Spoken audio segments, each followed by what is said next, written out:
Russell Wilson was released from the Denver Broncos just 2 years after they acquired him from the Seattle Seahawks for a slew of draft picks and paid him a massive contract, causing a lot of people to wonder, is this the worst NFL trade of all time?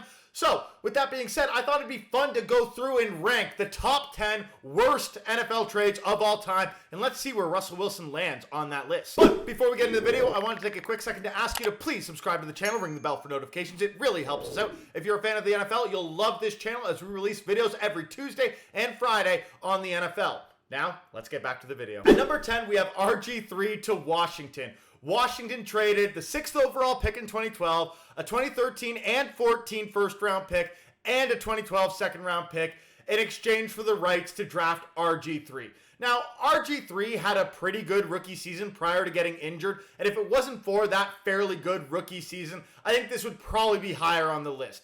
The problem with this one is that there's really a good argument that says RG3 would have worked out and this trade would have been fine had he not gotten injured. And so it's tough to rank this any higher. But at the end of the day, Washington got one good year out of RG3, who eventually moved on to Cleveland, where he wasn't very good, became the backup for Baltimore, and now is a personality in the media who gets in Twitter fights with Jay Gruden talking about whose fault it was that Washington failed, his or Gruden's, and it's a whole thing. Either way, this is number 10 on our list because, yeah, the injuries make it not so bad. But the Rams were able to build a dynasty and eventually get to a Super Bowl off the back of this trade through some long-term maneuvering. At number 9, we have Roy Williams to the Dallas Cowboys.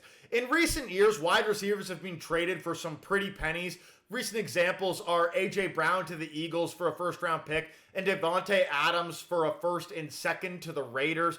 But this was in 2008.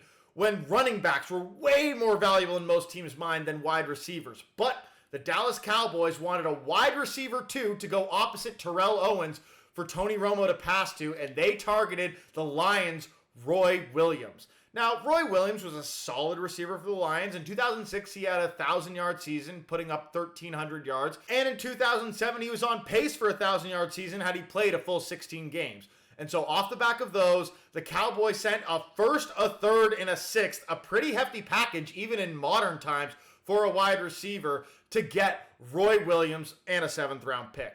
And what did Roy Williams do in his 3 years in Dallas? Well, he put up a total of just over 1,300 yards. Literally only 14 yards more in his 3 years in Dallas than he put up in 2006 alone with Detroit.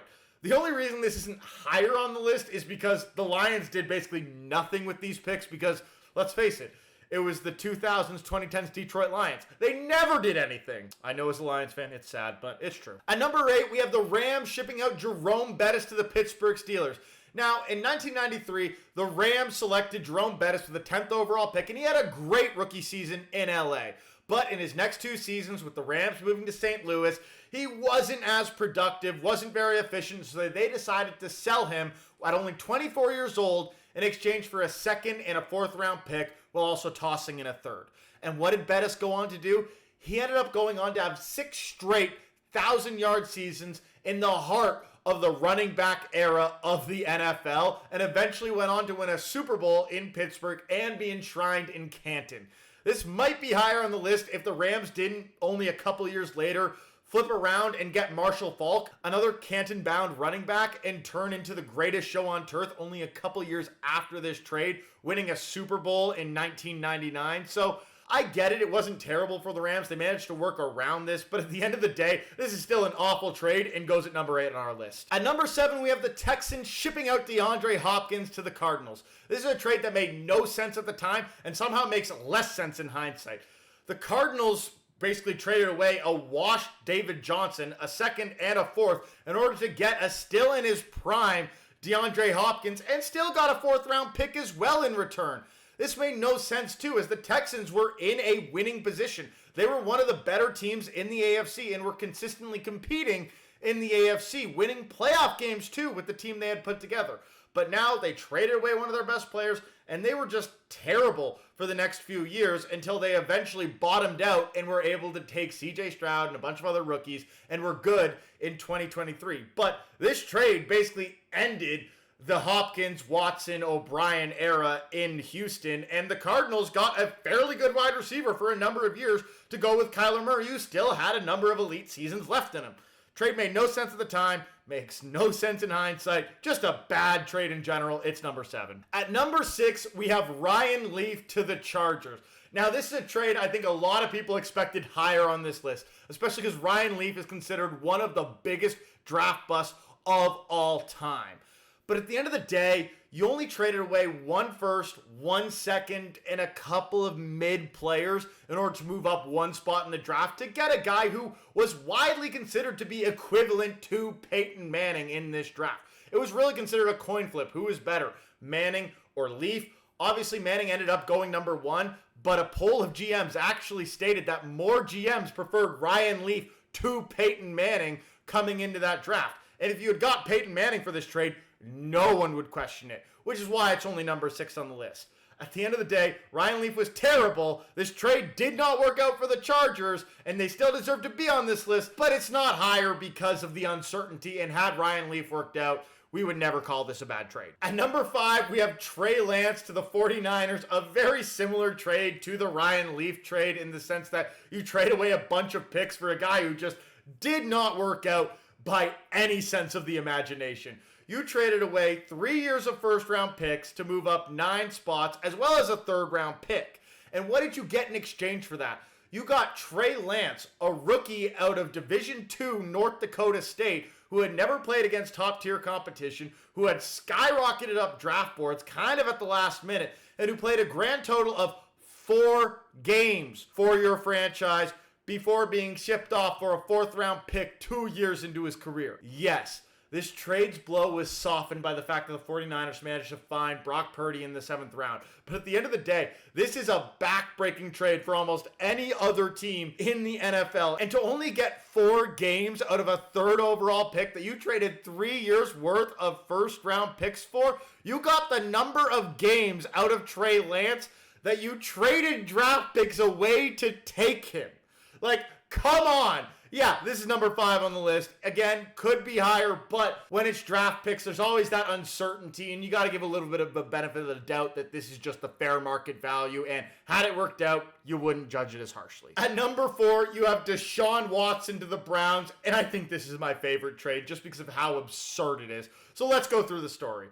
Deshaun Watson was a fairly good quarterback in his first 4 years in the league. He had made multiple playoff appearances, had led the league in passing yards in 2020, but he was currently facing dozens of sexual assault charges, had missed the entirety of the 2021 season, had an impending suspension coming up, and obviously the Texans were like, we want out. We do not want this guy. And so a lot of teams were poking and prodding around, seeing what Deshaun Watson would cost, and one of those teams was the Browns. But Deshaun Watson did not want to play for the Browns, ruled them out as a team that he would sign an extension with. And that was reported in the media. And so then Baker Mayfield, the quarterback of the Browns, hears about this, gets pissed, and asks out of Cleveland. So now Cleveland is kind of screwed. They failed to get Deshaun Watson, and now their quarterback, who they would like to keep, wants out. So what do? They go back to Houston and back to Deshaun Watson and say, well, would you take 5 years, $230 million fully guaranteed? An absolutely unprecedented contract at the time. And Deshaun Watson says, hell yeah, I don't know what's going to happen with my career. I don't know if I'm going to get charged and tried and put in jail or something. And if you're giving me a fully guaranteed contract, I get paid no matter what. And so Deshaun Watson agrees. And the Browns make this trade and not only give him a 5-year, fully guaranteed, $230 million unprecedented contract, but also trade away 3 years of first-round picks, 2 years of fourth-round picks, and a third-round pick, and only get back a 6th-round pick along with Deshaun Watson. And what does Deshaun Watson have to show for it in his 2 years since this trade? Well, he's 8-4. Okay, that's solid, but less than a 60% completion rate in 12 games played and barely over a 1-to-1 TD to interception ratio. And let's be honest, that 8-4 record, this is a team that was super successful with PJ Walker, Joe Flacco, and Dorian Thompson-Robinson also under center. So that doesn't say much for what Deshaun Watson was able to do record-wise with the Browns. This trade definitely deserves to be higher on this list if Deshaun Watson can't turn around. But the fact of the matter is, he has 3 more years in Cleveland, and they basically can't cut him because of how egregiously bad his contract is in terms of the dead cap. Like, if they cut him right now, they owe him over $200 million in dead cap if they cut him today. They just can't do that. With the amount of money they still owe him on the books, they're basically locked into Deshaun Watson for the next 3 years. And if he performs, this trade belongs at number 4. If he doesn't perform, this trade moves up this list, no doubt about it. At number 3, we have the reason for this video, Russell Wilson to the Denver Broncos. I don't know if this trade is worse than the Deshaun Watson trade, and it was from the same offseason, which was just a brutal offseason for quarterback trades. But this trade is worse now because we know that the end result is terrible for the Broncos, while we don't quite know the end result for the Browns. The Seahawks managed to move on from a 34-year-old Russell Wilson and got 2 first-round picks, 2 second-round picks, Noah Fant, Drew Lock, and a 5th-round pick in Shelby Harris, all for Russell Wilson, who wanted to move on anyway and was 34 years old, and a 4th-round pick. The Broncos turned around and immediately signed Russell Wilson to a massive contract extension that they didn't need to do. He still had a few years of contract on him. They could have waited to see what he was like in Denver, but they signed him to this massive contract, and 2 years in, he has an 11-19 record. Now, I'll be honest, his stats are not that bad. He has about a 2-to-1 touchdown interception ratio. He has about a 63% completion rate. But when you make a trade like this, you need an elite level of quarterback play. You need a quarterback who's going to take you to the playoffs, not a quarterback who's going to be a check down king who missed the playoffs both years, and you have to cut him with $85 million in dead cap. To put that in perspective, that's being taken over 2 years. In 2024, it would be the 3rd highest player's cap hit in NFL history. And in 2025, it would be the highest cap hit in NFL history. And that's for a player to not play for your team. It's just absolutely insane. That's the amount of cap hit they're taking for a guy not on their team. And that's why this is number 3 on this list. And the only reason it's not higher is because the next 2 trades are so egregious. There are literally Wikipedia pages exclusively for the trades themselves. So let's move on to them. At number 2, we have Ricky Williams to the Saints. Now, this trade might not look as bad as some others on paper. You moved up 7 spots in the draft, and in exchange for it, you didn't have to give up any seconds, only 1 additional first, and yeah, some thirds, fourths, and everything else. But what makes this trade terrible is this constituted all of the Saints' 1999 draft picks in this trade. They had already moved on from their 2nd-round draft pick, but they traded their 1st, their 3rd, their 4th, their 5th, their 6th, their 7th, all in exchange for just Ricky Williams. And on top of that, they traded next year's 1st and 3rd. And this trade was so crazy, even at the time, that there was an ESPN magazine cover shoot with Ricky Williams in a wedding dress that you see on screen right now. This trade was so crazy that everyone was like, oh my God, Mike Ditka, the coach of the Saints at the time, and Ricky Williams basically are married by force due to how much the Saints gave up to get Ricky Williams.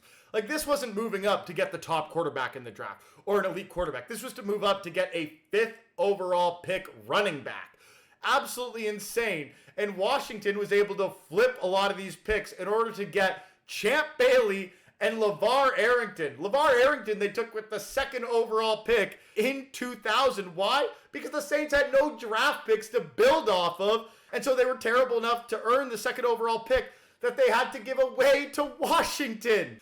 Now, the one saving grace to the Saints in this trade is Ricky Williams played 3 seasons in New Orleans. He did have 2,000-yard seasons. They weren't great, but somehow the Saints managed to fandangle the Dolphins to giving up 2 first-round picks for Ricky Williams 3 years into his career. So at the end of the day, you basically deferred 2 first-round picks into the future, and you gave up a 2/3, a 4th, a 5th, a 6th, and a 7th for 3 years of Ricky Williams. That's not as terrible, but it's just the fact that they traded away an entire draft class and the story and the picture. Yeah, this is number 2. It just has to be. It's too funny not to be. At number 1, you knew it was coming. It's the most famous trade in NFL history, known colloquially as the Herschel Walker trade. A trade where the Vikings acquired a 27-year-old running back in exchange for 3 years of first-round picks, 3 years of second-round picks, 4 somewhat productive players, and some other mid-round pick swaps.